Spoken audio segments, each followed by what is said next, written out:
Hey everyone, thanks for joining us today. We wanted to do a quick rundown of our running back sleeper picks. We know that this position is super important, and I definitely think in this draft coming up in 2024 that a lot of people are undervaluing some late round running backs, and I think that there is a ton of potential for some late round grabs that could have a pretty solid reward for you if you manage to grab some of these guys. So what we're going to do today is Sam and I are going to go back and forth and give our top five. I think we each have some pretty strong people here that could bring a lot to the table for your teams. So just keep a lookout for these. We'll give you guys an idea of like what their ADP is from what we're seeing, and why we think you should pick them at that ADP. If not, maybe a little bit earlier if you think that you could be high on them and they could perform well for you. Sam, anything you want to add, or should I just kick this off? Why don't you just kick it off? All right, so I'm going to kick mine off. May not be super obvious, but I think he has immense upside. I'm talking about Tyjae Spears. I think he is going to have a really strong season, despite the fact that Pollard has been brought in as well. I just don't think Pollard's going to get in the way of what Spears has already been building. One of the big things that I do want to highlight is Tyjae Spears' yards after contact. Last year, he finished at 19th out of 78 running backs with at least 40 carries. Meanwhile, Pollard was sitting at 44th. And this was while he was sitting behind Derrick Henry. So he still managed to have a decent season despite the fact Henry was in front of him. I would not be surprised if this 1-2 punch doesn't go as planned, that Spears starts to leapfrog Pollard as time goes on. I think with my first pick, then I think I go Jalen Warren. Not exactly a deep sleeper, but you can get him in like the ninth, 10th round of a lot of fantasy drafts, where I think he's really good value there. I unfortunately watched a few too many Steelers game last year, and there weren't a lot of positives on the offense of, oh God, I don't know, the last 3 years of Steelers offense, maybe. Since Uh, Roethlisberger retired. yeah, pretty much. Good luck with Russell Wilson as a Denver citizen. Good luck. But with Jalen Warren, he was really the only bright spot that I think that we saw last year there. He's involved in the passing game. He could pull off some explosive runs. I know Najee Harris is the starter, but I don't particularly think he's anything special. And uh, I think he's kind of a two-dimensional player where I think Jalen Warren adds a very interesting element to that offense. And I'm hoping he gets a little more usage this year and continues to kind of build as like a PPR steal later in fantasy drafts here. Okay. My next one, if you look at our ADP, we had him at 127, and he's one of the backs out of the Bengals backfield, and that's Chase Brown. I don't think a ton of people are looking at this guy as much as they possibly should. It's going to be tough for either him or Moss to really replace a guy like Joe Mixon, but the Bengals moved on from Mixon, and someone needs to step up. And when they replaced him, all they did was bring in Zach Moss. Now, I like Zach Moss. I think he's going to be a solid workhorse for them to start out, but Chase Brown has a ton of potential. And I think in the 12th, 13th, 14th rounds, you're looking at someone that could really be like a high risk, high reward running back grab. All of his like stats and what he looks like physically are really, really, really good. So I would definitely keep an eye on him or don't. There's just a ton of potential there that I think he might be willing to take a shot as one of those guys that could end up winning your league if he's given the chance. Yeah, especially any Zach Moss injury or he misses any time there. I think Chase Brown could be a huge kind of late round back there. With that said, my next pick, I'll take Jerome Ford. In our preseason rankings, we had him come in around 126. It's really pretty simple here.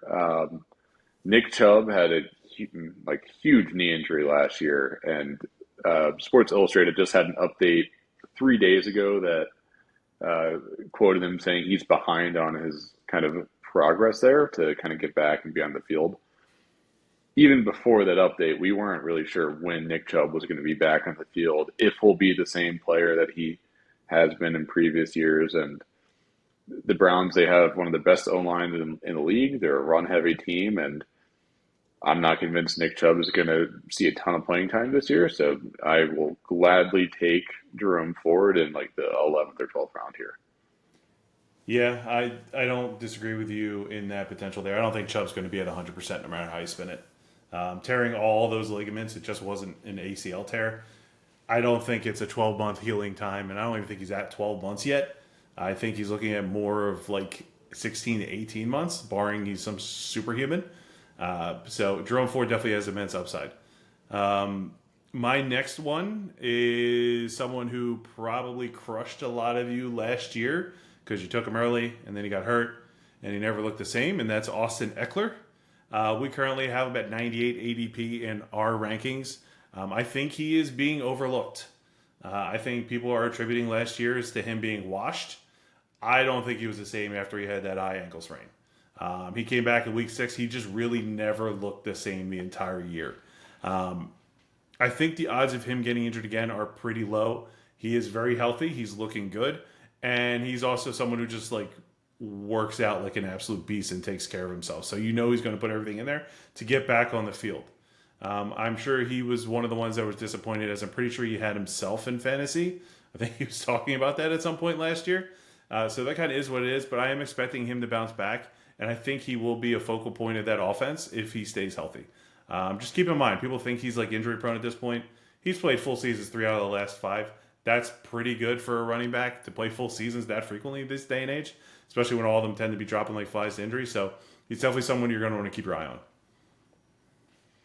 As someone who's drafted a lot of Brian Robinson, I hope that you're a little wrong there, but I think it's a valid point.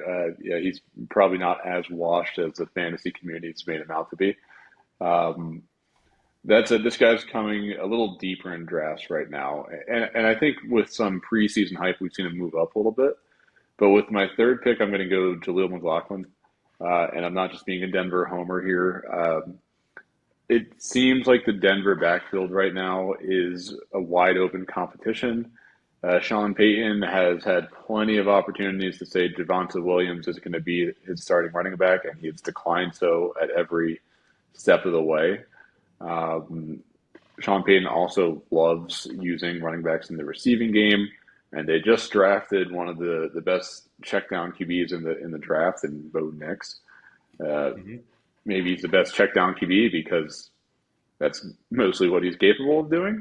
Uh, but that said, Joel McLaughlin's going to be the primary beneficiary of that. I think he's going to get a lot of catches. I think he could, sneak up and maybe be that starter in the Denver backfield there. All right. I can definitely see that. It's definitely a wide open backfield there, that's for sure. My next pick, surprisingly, I went and looked at our rankings. We actually didn't have him ranked in the top 200. But that doesn't mean he's not someone that you shouldn't look to potentially grab as a sleeper, and that's the rookie Bucky Irving. I think he has a lot of potential on the Bucks to potentially grab carries away from White. A lot of you will probably say, but Rashad White was an absolute stud last year in fantasy, and he was. I know I have him on my one dynasty team. He was very handy last year in terms of bringing home points. But one place he was lacking, as I'm sure most of you agree, is his actual rushing metrics. He was not very good from a rushing perspective. He fell into like the 44th percent, like between 40 and 50. Most of the rushing metrics in like yards per carry, yards after contact, and everything like that, not very pretty. I think that this opens the door for someone like Bucky to come in and potentially steal some of those purely ground based plays away from Rashad White. Time will tell. Tampa Bay is definitely one of the teams this year that I think are going to be very, very interesting to watch. Yeah, no, definitely another one of those guys where if there's a single injury or Rashad White goes down, he instantly is going to be the guy that people dump all of their fab on in the waiver wire there. So the guy I'm going with, a little more well known, at least going into the season in terms of where he's being drafted. Cowboys running back Rico Dowdle. Obviously, Ezekiel Elliott's back, but the Cowboys declined to draft any other running backs this year, which I think a lot of people found surprising, kind of given when they went into the draft, they only had Rico Dowdle and Deuce Vaughn. So Mm-hmm. it's kind of surprising to see that. I think Zeke definitely still has that goal line role. I don't think he's completely washed either, but if Rico Dowdle can assume what was the Tony Pollard role when Zeke was last in Dallas, and you can get him in that 15th round, Obviously, I'm not expecting Tony Pollard-esque production, but in the 15th round, if I'm getting 10 points a game, somewhere in that range, I think that's fantastic value for where you're drafting them. Yeah, I can see that. I'm seeing people take Zeke as a sleeper pick this year. It'll be interesting. Dallas backfield, I believe, is absolute garbage. Uh, I'm not saying that because I'm a Birds fan, but it's an interesting route that they took, not drafting a running back or even really trying to pick anyone up that wasn't named Zeke. Really, really bizarre. It's not like he was stealing the show over on the Pats last year. It's I don't know. Guess time will tell, right? Speaking of sleepers and people in the same division, my next one is actually Tyrone Tracy. I think the Giants' backfield says a lot. I think Devin Singletary is garbage.